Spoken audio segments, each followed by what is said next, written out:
Assalamualaikum warahmatullahi wabarakatuh. Nama saya Mar'atunia, mahasiswi Universitas Maulana Malik Ibrahim Malang dari Prodi Ilmu Al-Quran dan Tafsir. Tujuan saya membuat video ini adalah untuk memenuhi tugas UAS akhir semester mata kuliah Ilmu Tajwid yang diampu oleh dosen Ustadz Nasrullah. Di sini saya akan mempresentasikan buku karya Ustadz Nasrullah yang berjudul Tahsin dan Tajwid. Buku Tahsin dan Tajwid membahas tentang kaidah-kaidah tajwid dan kaidah-kaidah ilmu Al-Quran. Pada bab pertama, yaitu pembahasan tentang pengertian tentang ahruf sab'ah dan qiraah sab'ah. Apa itu ahruf sab'ah? Ahruf sab'ah adalah para sahabat yang mendengar bacaan Al-Quran dari Nabi SAW dalam berbagai keadaan dan kesempatan dengan 7 huruf atau ahruf sab'ah. Selanjutnya, adapun pengertian dari qiraah sab'ah. Qiraah sab'ah adalah 7 macam bacaan Al-Quran yang disandarkan pada 7 imam qura, dan masing-masing mempunyai 2 murid atau rawi yang meriwayatkan bacaan imamnya. Adapun nama ketujuh imam qura yang terdapat dalam qiraah sab'ah, yang pertama adalah Imam Nafi', yang murid atau perawinya Imam Qalun dan Imam Warsh. Yang kedua, Imam Abdullah Ibnu Katsir Al-Makki, murid atau rawinya yaitu Imam Al-Bazi dan Qunbul. Yang ketiga, Imam Abu Ammar, murid atau rawinya Imam Al-Duri dan Imam Al-Susi. Yang keempat, Imam Abdullah Ibnu Amir Al-Syami, murid atau rawinya Imam Hisham Ibnu Ammar dan Ibnu Zahwan. Yang kelima, Imam Asim Ibnu Abi Al-Najwad Al-Kufi, murid atau rawinya yaitu Imam Syu'bah dan Imam Hafiz Ibnu Sulaiman. Yang keenam, Imam Hamzah Ibnu Habib Al-Kufi, murid atau rawinya yaitu Imam Khalaf Ibnu Hisham dan Imam Khalad Ibnu Khalid. Imam yang ketujuh yaitu Imam Ali Ibnu Hamzah Ibnu Abdullah, murid atau rawinya yaitu Imam Abu Al-Harith dan Imam Hafiz Ibnu Umar Ibnu Abdul Aziz. Pada bab selanjutnya yaitu pembahasan dan pengertian tentang ilmu tajwid. Apakah ilmu tajwid itu? Ilmu tajwid adalah ilmu yang sepenuhnya taufiki. Taufiki adalah yaitu bukan produk atau budaya yang dihasilkan oleh manusia, tetapi sesuatu yang ditetapkan berdasarkan wahyu dari Allah Subhanahu wa taala yang Nabi SAW tidak punya otoritas untuk menyangkalnya. Selanjutnya, definisi tajwid. Menurut etimologi, tajwid yaitu membaguskan, memperindah. Menurut terminologi, berarti membaca Al-Quran Al-Karim dengan memberikan setiap huruf akan haknya dari segi makhraj, sifat, dan harakat. Pengertian makhraj huruf. Makhraj huruf adalah tempat yang mengeluarkan suatu huruf atau tempat keluarnya huruf, sehingga dapat dibedakan huruf satu dengan huruf yang lainnya. Pengertian sifat huruf. Sifat huruf yaitu suatu cara untuk melafalkan huruf dan membedakannya dari huruf satu dengan huruf yang lainnya dari segi sifatnya, seperti sifat itbaq, hamaz, isti'la, qalqalah, rakhawah, takrirah, dan lain-lainnya. Selanjutnya, pengambilan ilmu tajwid. Yang dimaksud di sini adalah pengambilan dengan 2 cara. Pertama, yaitu dengan cara mendengar langsung dari bacaan guru yang miskin yang bersambung sanad bacaannya sampai Rasulullah SAW. Lalu murid meneruskan bacaannya. Kedua, yaitu dengan cara seorang murid membaca Al-Quran di hadapan guru, lalu langsung ditasih oleh sang guru. Sedangkan menggabungkan 2 cara tersebut, yaitu guru membaca Al-Quran lalu murid menirukan bacaan guru, ini merupakan cara yang paling ideal. Selanjutnya yaitu pengertian bagaimana hukum dan dalil mempelajari ilmu tajwid. Tidak ada perbedaan pendapat bahwasanya hukum mempelajari ilmu tajwid adalah fardu kifayah. Fardu kifayah yaitu maksudnya apabila sebagian orang telah melaksanakan maka gugurlah kewajiban yang lainnya. Adapun mengamalkan ilmu tajwid hukumnya adalah fardu ain. Maksudnya bahwasanya menyesuaikan hukum tajwid ketika membaca adalah fardu ain bagi setiap orang yang membaca Al-Quran. Walaupun tidak mengetahui dari segi teori, kefarduan ilmu tajwid ditetapkan dalam Al-Quran, Al-Sunnah, dan Al-Ijma. Allah SWT berfirman dalam Quran Surat Al-Muzammil ayat 4 yang berbunyi Warattilil Qur'ana tartila, yang artinya dan bacalah Al-Quran itu dengan tartil. Pada bab selanjutnya yaitu membahas tentang standar bacaan Al-Quran yang benar. Bagaimana standar bacaan Al-Quran yang benar? Imam Suyuti dalam Al-Itqan menyebutkan bahwa bacaan Al-Quran bisa diterima bila memenuhi 3 standar yang telah ditetapkan oleh jumhur ulama. Adapun standar tersebut yaitu yang pertama, bacaan yang mempunyai sanad sahih. Yang kedua, bacaan yang menggunakan bahasa Arab. Adapun yang ketiga, bacaan yang sesuai dengan Mushaf Rassan Al-Utsmani. Pada bab selanjutnya yaitu pembahasan tentang ritme dan tadabbur dalam membaca Al-Quran. Dari segi kecepatan membaca Al-Quran, ada 3 macam membaca Al-Quran yang semuanya termasuk dalam kategori tartil dalam membaca Al-Quran. Yang pertama, membaca Al-Quran dengan tahqiq, yaitu membaca dengan pelan-pelan, tenang, dan perlahan, serta memperhatikan dan meresapi makna-makna Al-Quran. Yang kedua, yaitu membaca dengan hadir, yaitu membaca dengan cepat serta tetap menjaga hukum-hukum tajwidnya. Yang ketiga yaitu membaca dengan tadwir. Membaca dengan tadwir yaitu membaca pertengahan antara tahqiq dan hadir. Selanjutnya pada bab pembahasan permulaan membaca Al-Quran. Disunahkan atau dianjurkan bagi pembaca Al-Quran agar membuka atau memulai bacaannya dengan membaca isti'adzah. Isti'adzah yaitu yang berbunyi A'udzu billahi minasyaitonir rajim. Hukum kesunahan membaca isti'adzah ditegaskan oleh Ibnu Jarir sebagaimana yang dikutip oleh Syekh Wahbah Al-Zuhaili dalam tafsir Munirnya. Selanjutnya yaitu bab pembahasan tentang laqab huruf. Laqab huruf adalah yang pertama yaitu jaufiyah. Jaufiyah adalah huruf-huruf yang keluar di antara lubang tenggorokan dan mulut, yaitu ada 3 huruf. 3 huruf tersebut yaitu huruf mad, yaitu huruf alif, waw, dan huruf. Yang kedua yaitu halqiyah. Huruf-huruf halqiyah atau pangkal kerongkongan yaitu makhrajnya yang terdapat dalam pangkal kerongkongan. Huruf-huruf halqiyah yaitu kha, ghain, ha, ain, ha, dan hamzah. Yang ketiga, lahwiyah. Huruf-huruf lahwiyah, makhrajnya huruf yang terdapat pada pangkal lidah, yaitu hurufnya qaf dan kaf. Yang keempat, syajariyah. Huruf-huruf syajariyah, yakni makhraj huruf yang terdapat dalam lidah bagian tengah, yaitu hurufnya jim, sya, dan ya. Yang kelima, yaitu dzalqiyah, yakni makhraj huruf yang terdapat pada ujung lidah. Huruf-hurufnya yaitu lam, nun, dan ro. Selanjutnya yaitu nat'iyah. Nat'iyah yaitu huruf yang keluar dari langit-langit gusi gigi seri atas dengan tekanan ujung lidah padanya. Hurufnya yaitu to, da, dan ta. Selanjutnya yaitu asaliyah, yakni makhraj huruf yang terdapat pada lidah bagian dalam. Hurufnya yaitu shad, zai, dan sa.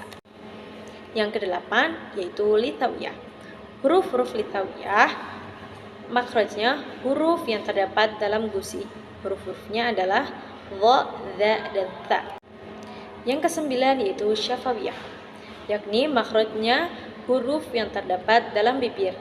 Huruf-hurufnya yaitu waw selain huruf mad, mim, ba, dan fa. Dinamakan syafawiyah karena di bibir. Selanjutnya adalah hukum nun mati dan tanwin terbagi menjadi 4 hukum.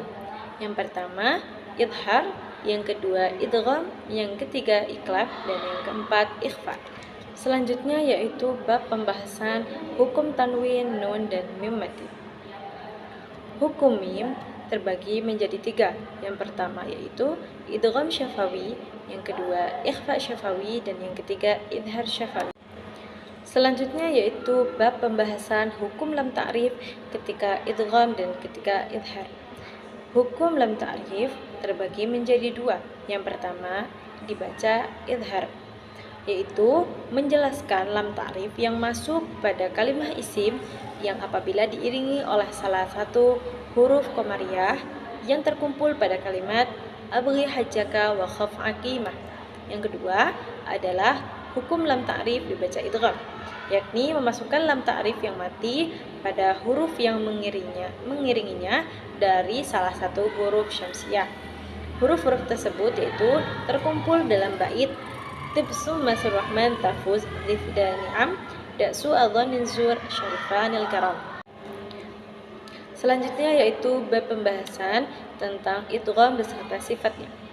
Idgham beserta sifatnya terbagi menjadi 3 bagian.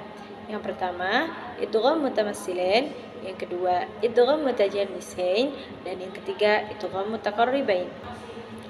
Selanjutnya yaitu bab pembahasan tentang mat. Mat menurut bahasa adalah panjang, sedangkan mat menurut istilah adalah memanjangkan suara dengan salah satu huruf mat. 3 huruf tersebut terkumpul dalam kalimat nuhiha dari firman Allah surat Al-Hud ayat 49 yang berbunyi tilka min amba'il ghaibi nuhiha ilaik. Definisi al-qasr menurut bahasa berarti pendek, sedangkan menurut istilah adalah menetapkan huruf mat dengan 2 harokat saja. Pada bab selanjutnya yaitu pembahasan tentang saktah. Saktah yaitu berhenti kira-kira 2 harokat tanpa bernafas dengan niat melanjutkan bacaan. Contoh saktah adalah dalam surat Al-Kahfi ayat 1-2 yang berbunyi walam yaj'al lahu 'iwaja qayyima. Kemudian selanjutnya adalah bab pembahasan tentang hamzah wasal dan hamzah qata'. Pengertian hamzah qata'. Hamzah qata' adalah yang ditetapkan ketika tingkat wasal dan ketika di permulaan kalimat. Dinamakan hamzah qata' karena memutus huruf sebelumnya dari huruf setelahnya. Tempat hamzah qata' berada pada selain hamzah wasal. Selanjutnya yaitu pengertian hamzah wasal.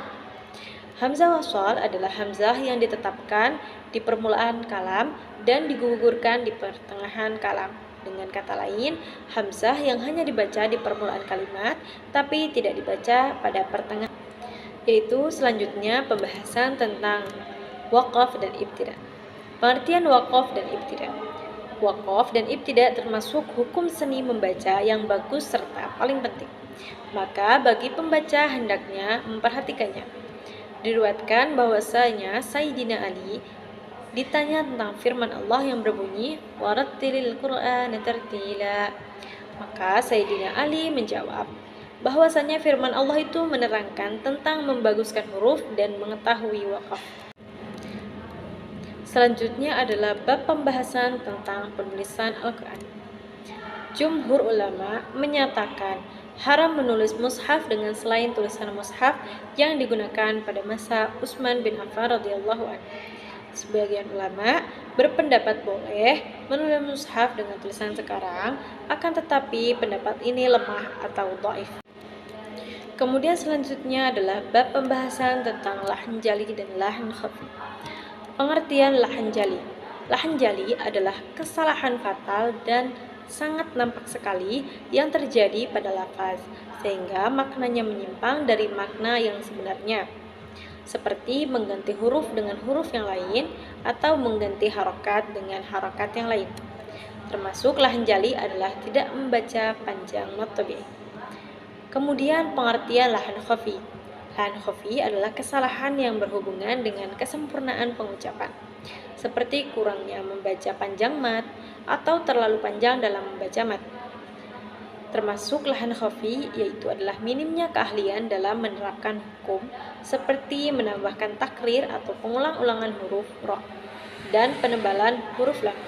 Dan termasuk lahan khafi juga yaitu membaca dhammah dengan suara di antara dhammah.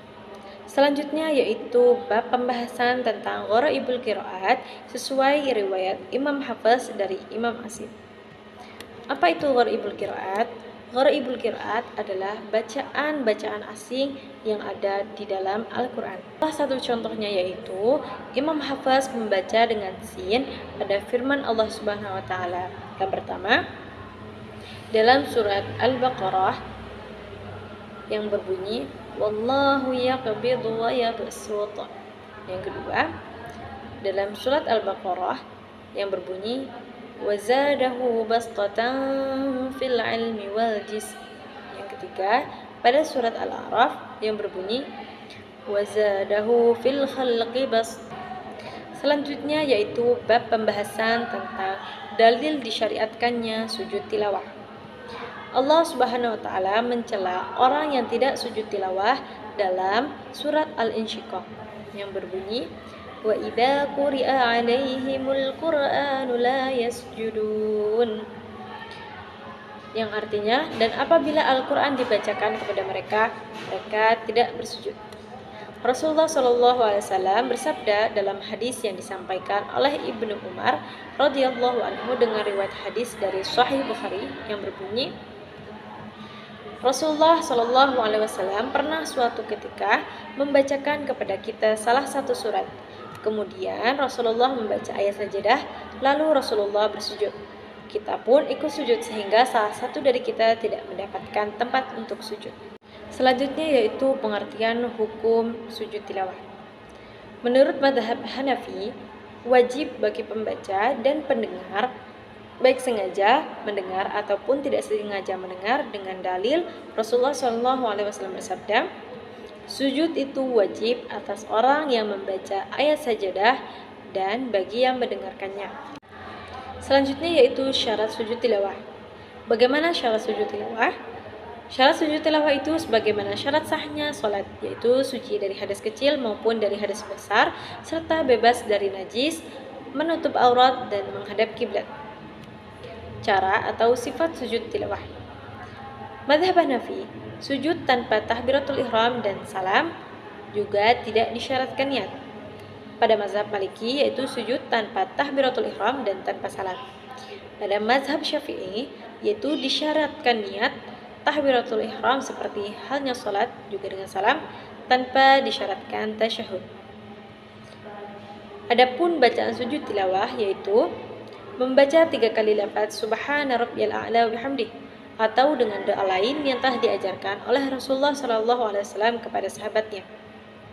Adapun doanya sebagai berikut. Sajada wajhiya lilladzi khalaqahu wa sawwarahu wa qasam'ahu wa basarahu wa tabarakallahu ahsanul khaliqin. Allahumma uktub li biha indaka ajran wa dha'anni biha wizran waj'al li indaka dhukhran wa taqabbalha minni kama taqabbaltaha min 'abdika Dawud. Menurut Imam Syafi'i disunahkan juga membaca Subhana Rabbana in kana wa'du Rabbina lamaf'ulan. Bab selanjutnya yaitu membahas tentang perbedaan kaidah dalam riwayat Hafs.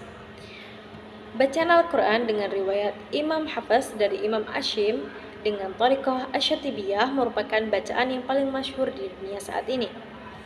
Bahkan banyak dari pengkaji dan menghafal Al-Quran hanya tahu thariqah ini. Imam Asy-Syatibi dalam nazamnya Hirdhu al-Amani wa Wajhu al-Tahani hanya menyantumkan satu thariqah saja bagi riwayat bacaan Imam Hafs Ibnu Sulaiman al-Kufi.